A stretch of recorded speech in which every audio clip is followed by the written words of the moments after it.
Hello, hello, and welcome to the Borealis Experience. Today, an interview for you with Nick Gemmell and myself.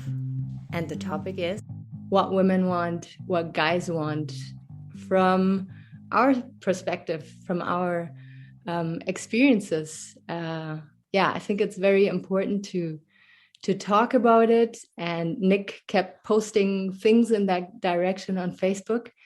So we decided to make an episode about it and stir up some shit or clear up some confusion, because I feel there's lots of mixed messages out there, and it is just me and my perspective as a female. Of course, we're not generalizing, or yes, we are, because it's fun, and but we are aware that not every female thinks like I do, and not every man thinks like Nick does. But we thought it was a fun topic to talk about, and let's dive into this.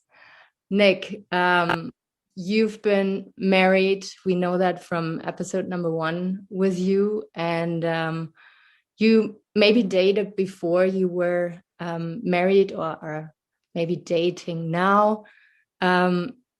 Is there, like, do you notice any changes in dating when it came to your, let's say, 20s or teens to now?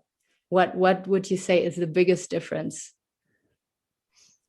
No, and that's very interesting. And thanks for having me on the show again. This is great. Mm-hmm. And I didn't date too much before I got married, to be honest. Mm-hmm. So, what I had for relationships before that were very, one was very toxic. And that would have been the longest term one. It'd be almost 2 years, I think, we were together. And, but that was very toxic. But the differences, I would say now in dating again, is it's just easy to throw away relationships now. And I say that in the meaning of, with the swipe mentality, it's just easy to go on to the next. And in order to build a connection, we need time. And we need to be able to see each other. But when it's so easy that the next best thing comes across in your profile, that it's just so easy just to go on to the next one. Mm. And when something's not going our way, especially, it is definitely hard to begin with. And now with the COVID bullshit, we're forced to be distant a lot of times. Mm-hmm. And so takes a lot of work, so much work. And with the swipe mentality, man, it's especially, if your partner or someone you want to pursue is, hundreds of kilometers away, well, it's not going to work out very well when you can swipe the next person that's 20 kilometers away and you think that that's the next best thing. So I feel that's one of the harder things that's happening right now, is just the swipe mentality, is the left, right. It's not helping the situation at all. Mm-hmm. Yeah. And I feel even people who wouldn't have used Tinder or other apps before COVID now got maybe curious or so frustrated that they got into that like game or mentality too. And yeah, it is more and more people who like the quick and fast and easy, and then but not so much depth is there, and it's harming us both sides, right? Absolutely. The instant gratification, we'll say, right? Like where someone, a little bit better looking that we think, right, comes across and we're like, yeah, this is great, where you actually had a connection with the other person and you totally discarded it for a physical attraction that you think in your mind is going to be able to be your future partner, right? You haven't even sparked a conversation with them yet, or Yeah. her. And yeah, it's just amazing, but so hard. Yeah. So now if we look into what people want, what would you think is the number one thing that women are communicating they want? And is there sometimes a situation where you feel confused, where you feel like, well, she communicated this to me very clearly, and now all of a sudden she wants something else? Like, do you know what I mean?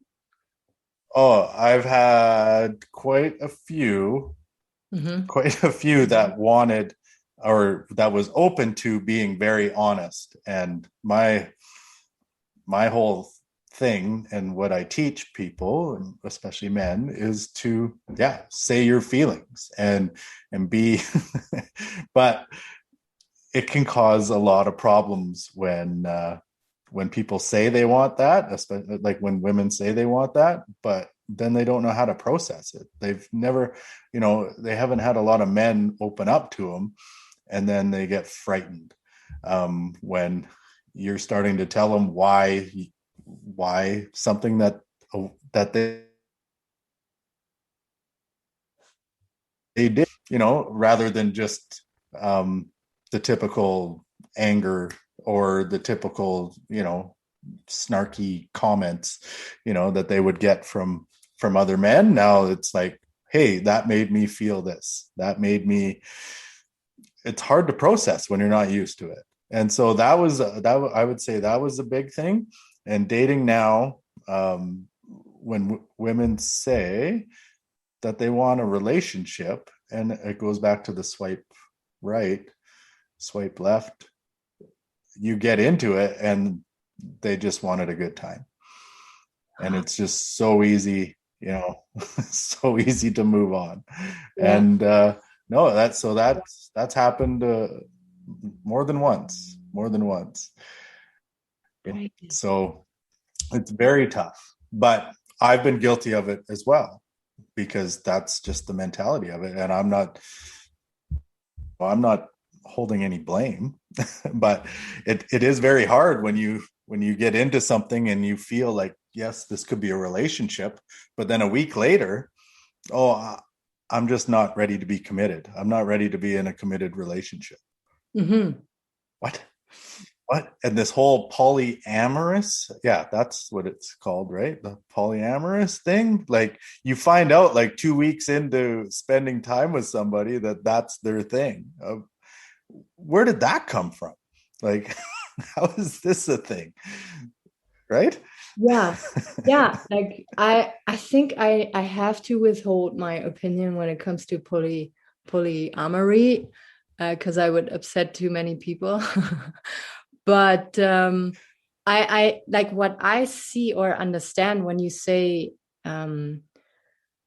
this is that I don't know you well, but I saw you, or I know your story a little bit, that you rose and are now a very clear, open-hearted and minded person who communicates. And that's so freaking scary when you meet someone who from the outside looks like she has it all together, but all of a sudden, like, like, oh my God, he's gonna cut through my bullshit. And I don't know if I'm ready for that. Of course, she's gonna pick the next best guy who she knows he's gonna fuck her brains out, sorry to say that, and not touch her Yeah. wound in any way.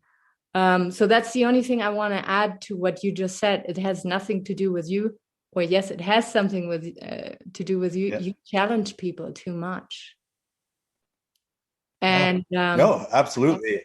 and I feel the woman that is gonna be able to communicate back and to be open with you is not gonna be on Tinder, because on Tinder it's, sorry to judge, but it's mainly people who want to stay in their like little shell and not open up, but still connect and still have the physicality. And wow. And then I think, like, for you guys it's so unfair because now you think or feel like I'm open and communicative, and that's what women want. And now women freak out and are like, oh no, we're not ready for this.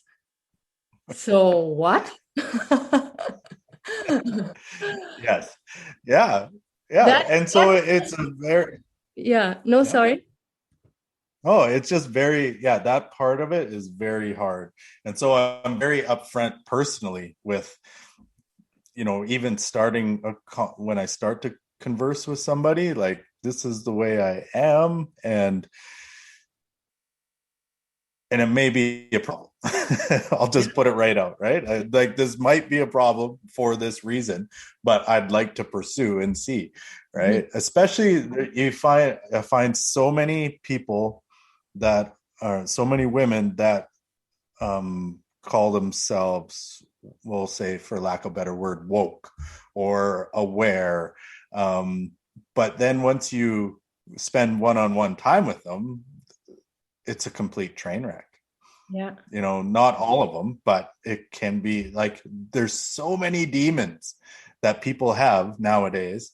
And that's cool because they're actually aware of it, but it's not dealing with it in a positive way in a Yeah. lot of ways. And going back to calling out in the bullshit, it's very hard, right? So when you're dating, how do you, like, I don't want to coach anybody that's and I'm not perfect by any means. I still fall into these patterns, habits, behaviors, but I catch myself Mhm. and I try to try to get out of it. But a lot of women, call themselves woke um, or awakened, we'll say, and but they're dealing with a lot of trauma, Mhm. a lot of trauma, but just not in a positive mindset where it's still a lot of past trauma is coming out, and you know and it just doesn't work for a relationship. Mm. So it's definitely a work in progress, for Yeah. sure. Yeah. But it's very hard, when people say that they're ready to, they don't disclose that they're not ready to date. Mhm. And but then you get 2, 3, 4 weeks in, and then all of a sudden you get that bomb dropped on you. Oh, yeah, I'm just not ready to commit, or I'm you know, like, oh my God. Okay, well, I thought we had this conversation earlier, but maybe we Yeah. didn't. Yeah. Wow. And what would you say is the number one thing that girls or women like need to know about what men want? Is there something like, did you notice like a red line where you thought, no, no, we actually want this, but you girls think we don't want it, or you girls think we want this, but we don't really want this? Is there something that you noticed? Yeah, so there's a couple different ways to take that question. And after coaching men now for over a year, you see a lot of patterns, habits, and behaviors that come out of these, and a lot of discussions from those patterns, habits, and behaviors.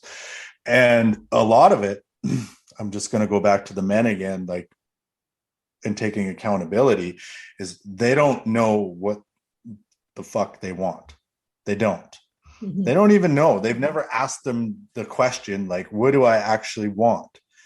And a lot of times when you start doing that, because we got guys that are going through divorces, we got, or potential divorces, we got guys that are going through uh, midlife, hey, like, do I actually want to be married to my wife deals? But they've never asked themselves these questions before. And now they get to, so then they can start asking better questions to their spouses. So Mhm. if you asked me 6 months ago, I would have a different answer. Mhm. But what I see, from my development and the other men in the program's development, is they want a woman that, you know, they want a woman that, A, takes care of them, B, is empowered for the family, and they want her to take care of him. So what does that look like in an empowered, women's society? And you speak about a lot about that, where we were brought up in the homemaker system of the mom stay, or the wife stays at home and takes care of the kids. But I find like that's what a lot of the men still want, because that's what they know, like especially anyone that's 40 and above, for Mm-hmm. sure. Like Mm-hmm. that's what you know. That's what a lot of us know. and I think inside, like that's what we're longing for, and that's what you want. But how do you get that when a woman is works 80 hours a week, when you still have two kids that are being raised by whoever, and you're gone working for weeks, months at a time? Mm-hmm. How do you get that?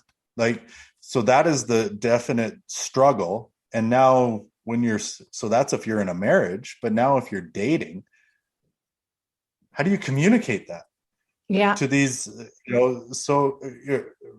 for empowered women that have a career, that have their own ideas on what success looks like, when we're still part of the old system, Mm-hmm. because that's what we know. And as hard as you can try to dissect that and change that, it's still there, I feel. Oh, totally. Like that whole discussion about empowered women, I feel the empowered woman that we see now is the woman that is still wounded and that feels like she needs to be masculine. She has to be in a masculine role in order to survive in society. And those women are not, I'm very careful how I formulate that, but they're not capable to play the feminine role in a relationship. Yet they want the man who protects them and who cares for them. In deep inside, they need that, but they don't want to show that because that would be weak. In my eyes, the true empowered woman is a hardworking girl. She is there for her community, for her family, for her girlfriends, but she has that nurturing, that openness, that receiving energy, and not the, oh, I got tits and a vagina, but I can lift like a man, I can work like a man, because that woman might look very sexy, but internally she is so at war with femininity that when a guy comes in and wants that role from her, she's going to run away. She's going to make you feel Yeah. so weak and silly because you challenge her again. And I find it so hard. Like I had an interview with a girl and I never posted it because she got so aggressive with me because she didn't understand that I was scared of her. Like she said, okay, you're empowering men. So what about all these women who are still not getting an equal job and equal payment and stuff? And I said, yeah, well, that's a different problem though. And you're not going to solve it in becoming a man as a woman. And I see your guys struggle so well, but I still have troubles to get through to women because they see me as the weak little feminine girl who is too lazy to get out into the corporate world or something. I irritate them so much. That's why I'm doing my work on the guy side now and want to tell you guys, hey, you're doing the right thing, and it is up to us women now to grow as well, because we're falling behind. We lost our femininity, and it's sad for all people included. So we have Yeah. to And reclaim what that. no, and what do you see happen in those relationships when the women rise? And a lot of times, if you are married, where that happens, where the women starts rising, starts being more powerful in the ways you just described, Mm-hmm. now the man crumbles because he is not strong enough to be able to deal with what the hell is going on. and not having the tools to be able to discuss like what is that war that's happening, like, and it's a mental war between the two spouses, like, oh my god, like, okay, you feel, especially nowadays when, especially if you have a man that is meant, or that's worked away all his life and worked out in the trenches and did all of that cool stuff, and now there is no work, and so he's at home and now the woman is now working, bringing in the money, great, but that man feels totally beaten down, that man feels totally useless, and without being able to communicate that in a positive way, that breakdown of that marriage is going to happen so fast. And it might take years, but the breakdown will happen fast. And it's so hard to do. No, I see it. I notice that. And wow, like to have a discussion with a wounded woman is like, I don't know what it is. They're so quick with their words. They're so quick with their assumptions. And as a man, you can be put in a corner, like being a macho or being oh yeah, you want me to cook and, massage your feet at night, but that's not who I am. They don't get it's hard to communicate to them. I totally understand your suffering, and I'm still struggling with that too. What is a solution to that? I think keep talking about it, keep disclosing it, and point out situations like that. Because I can see how a man would totally feel like powerless and demasculated or castrated, and what is there left to do? Like, it's kind of a dead end street or road. And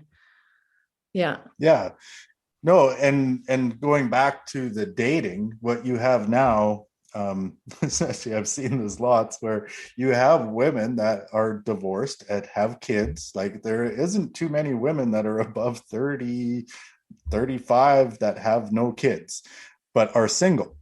Right. But they have kids, they're single, and they are in a place,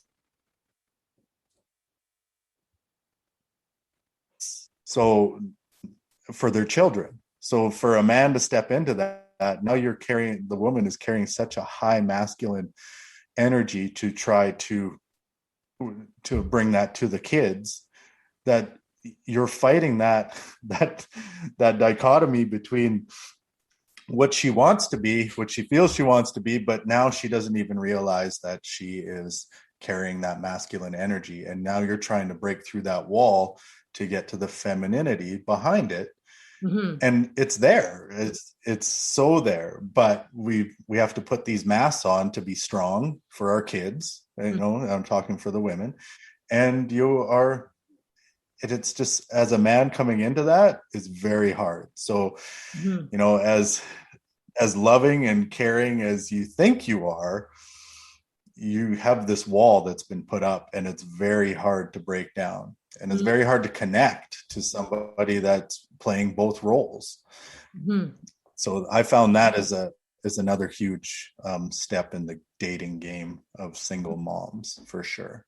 Yeah, I can see that. And like, in women's defense, it's so tough to switch roles, and it's so tough in our society because femininity is not really praised. Like, just as much as men, you really have to fight and to know, no, the way I feel is valuable, and I'm going to express myself, and it's good. For us women, we were trained now too to feel less and to work harder and to become kind of that unisex human that takes out polarity. Sex is suffering. I don't want to talk about sex during COVID, but I feel it was before COVID already, that when you don't have that polarity, when you have two masculine energies it's very tough to create sensuality. And now as a woman, it's so tough to, let down your guards again and to allow the man to be the man and to, it's okay that he holds the door or that he helps you into the jacket. No, this little subtle things where a woman doesn't feel threatened. A woman wants you to protect her and wants to feel safe. And she can lift her weights in the gym, but she still wants the man to be the man, right? And we have to bring that back into society. And I just don't know how. It's a huge muddy battle. Yeah, Yeah. I agree. And it's definitely hard, but I think just talking about it more, maybe somebody somewhere can pick up the idea that they can do both. Like but you have to know how to shut it off, like you said, like especially the woman who is carrying both energies. Well, like how do you shut it off and how do you become aware? Well, I personally think it's like meditation has helped me so much and be able to disconnect facts from the feelings that are around me. And that's just one way, but like being aware on a constant basis of how you are showing up is huge. Like what are the words coming out of your mouth? Are they self-defeating? Are they demeaning? Like, if somebody said that to you, would you take that as demeaning? Right? Like maybe don't come at somebody that way, like your spouse, or partner. And just be aware of what's happening around you. Like it's so easy. And after 17 years of marriage came crashing down, right? Like, man, there's so much that I'd like to do differently, but that's why I'm very excited about the next, 40 some years, right? Because you get to take all of these lessons and be able to apply them. No, that's going to be a very exciting journey. And I know you're going to pick wisely.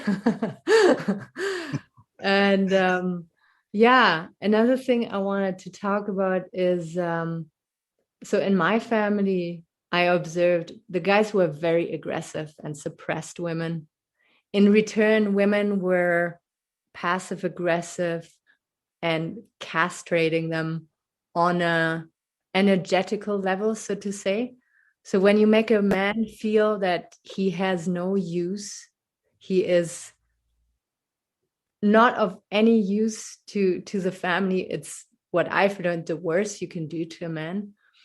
In return, now when I dated and I was conscious about how I treated my boyfriend, if I made him feel I need him, I want him, and those like that kind of energy, it was like, holy, I'm gonna do everything for you, because that's how I want to feel. That's the person I want to be in a woman's life, right? Is there anything about women that you noticed where they say or act as if they are totally independent, but you can see that they want to feel safe, they want to feel protected? Have you been in situations like that where the words were absolutely not matching what you like, the body language, for instance? Oh yeah, huge. And it usually shows up. I get lots of messages where women are abused or they want to leave a relationship. So there's that as well. But that's what sparked me of, you were describing that before, of being beat down. And it's it's just so hard to see.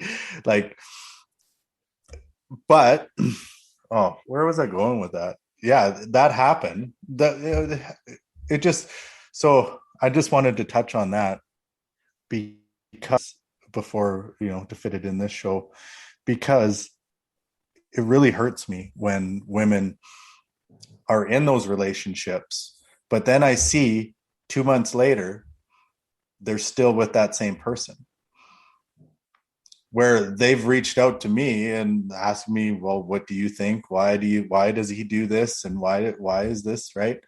Well, we all know, but it's hard to process that we can't change the other person for sure. And that does tie into what you were talking about, where they say something that they want, but they totally different. Mm-hmm. Like the results are totally different. So they say they don't want this abusive relationship, but then they stay, and there's a whole other can of worms. But is it really though? Because Mm-hmm. they say they want something different, but then it's always the same thing. Well, he's going to change. He's going to do this. Well, what do you actually like about him in the first place? Like, what was it that actually, right? Like, yeah, he bought you some flowers and made you smile, and then you're together for 6 months, and now he beat the crap out of you. Mm-hmm. Well, if you actually looked at the relationship, well, there was obviously signs that something wasn't right. Mm-hmm. Right? There was something going on, and now I'm not bulking everything into and I'm not justifying it by any means. What I want to talk, I would like to address is, why is that though? So why actually reach out to someone and say you want something different, Mm-hmm. but then it's the, yeah, I don't see or hear nothing for 2 weeks or a month, and all of a sudden it's a loving post of this couple together. Mm-hmm. It hurts me so bad to see.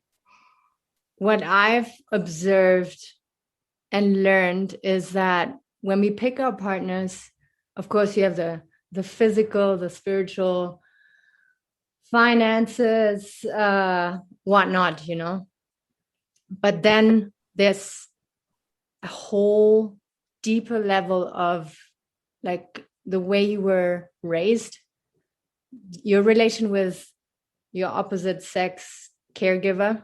So in your case, your mom, in her case, her dad. And if she is, I don't know that person, but if she is with a person who deep, deep down makes her feel like she felt when she was 5 and she had a good relationship with her daddy, then this is so much stronger than if you, beautiful person, come along and like basically live, oh, with me you'd be safe, I would never treat you bad, we have money, we have fun, blah blah blah. This is good for a couple weeks, but then again her deep enrooted longing for her daddy it's so, Mm-hmm. so weird, is going to come up again, and she's going to look at you and see that you're weak, you don't have that aggression, and this is actually what reminds her of feeling as the little girl back then. And that's what I've learned. I don't say this is a fact, but that's way stronger than what you got to offer. And you can't overrule it until that person decides to do it. And I suggest to you to keep distance to people who are in and out, hot and cold, because they are not like clear with themselves, and they're gonna drag you in, and you have such a big heart, you're so empathetic that it's totally gonna mess you up. Mm-hmm. Oh, I personally, yeah, that's happened a few times. Yeah, exactly. Where I get sucked into that same, I want to help people as well, but I'm attracted to it. And it goes, you said the little girl, but that's my little boy doing the same thing.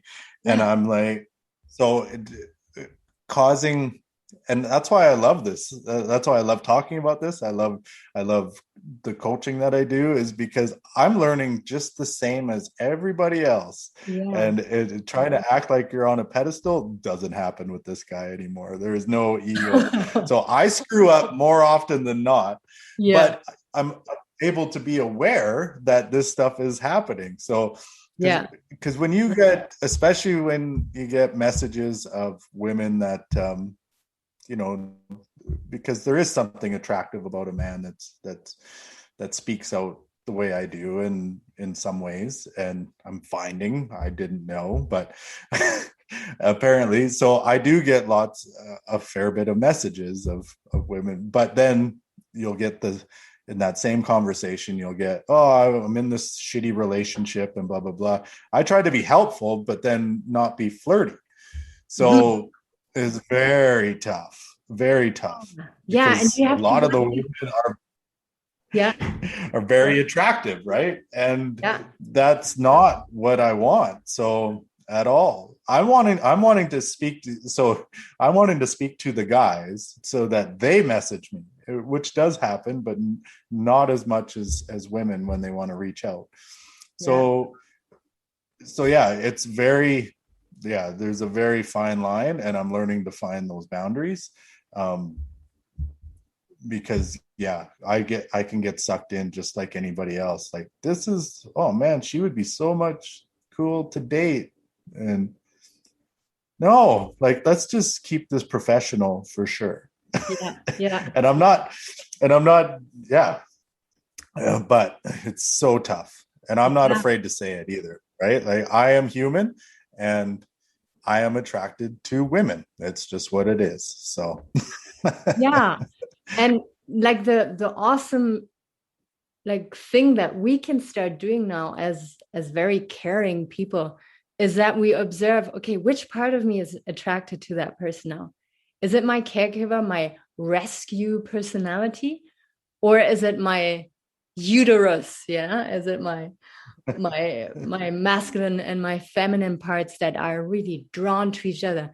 And once you hack that, once you know, no, I'm not the caregiver, I'm not the rescuer of my future partner. I want my partner to be healthy and empowered and to know how to, heal situations.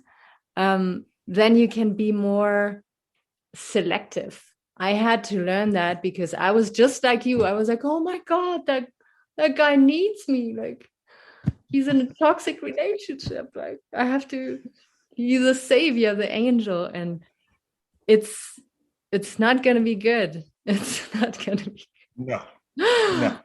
no, not at all, not at all. And even when you do start into a relationship, if you are, for the people that are listening, like, a lot of them are becoming aware of their actions and everything else, but they might fall into the same patterns and habits that we did, where you're not meant to coach or help your partner. Like, Yeah, you do it by your actions. The more action that you do, your partner will see those and maybe start to implement some of them into your life. yeah, So whether it's journaling, whether it's meditation,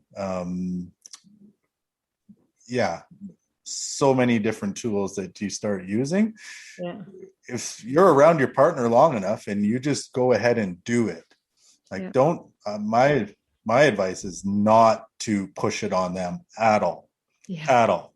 yeah, Just do it. Just do the work that you've been doing that's got you to the place where you feel good about yourself. yeah, And then your partner might take it up themselves and be able to have, and then you can start having that conversation. But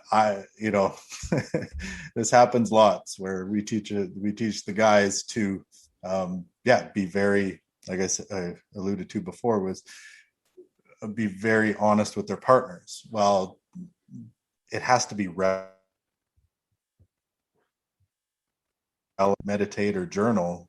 You telling them, or yeah, I'll go ahead and say telling them, you telling them they should do something, mhm, they're going to push away from it, and then they're going to make fun of you for doing it. It's just the way that it is if they're yeah, not in that place. yeah, So and then we start that whole cycle where we started this conversation, right? We yeah, came full circle, where now we're, getting beat down by our partners, and that's, we're not even realizing that we're doing it. mm. Oh, it's so unconscious. Nick, we're coming to an end here. I feel like we could talk about this for 7 more hours. Is there anything like a message that you would like to send out to women when it comes to dating and finding a partner, or like having a healthy relationship with a man? Yeah. For women, I would suggest feeling what it's like to be needed again. I just see what that, like, just sit and feel what that would be, even if you are the most powerful woman on earth and you're a Fortune 500 company CEO.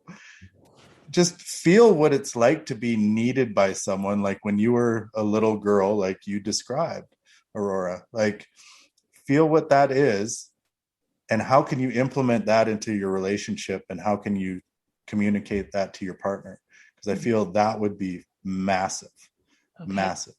Okay. You can go and produce. You can go and be a badass bitch. But like, feel what it is to be wanted and communicate that to your partner. Yeah. And then on the men's side, feel what it's like to be a fucking animal again. Like, go and lift some heavy shit, or go and chop down a fucking tree and run around in the bush naked, and just feel what it's like to be a man again. Like, just primal. Just feel what that is and communicate that feeling to your partner, and how you can get that in, how you can maybe incorporate that primalness into your relationship. Like, two huge things that we need: to be wanted and to feel like we're a badass motherfucker.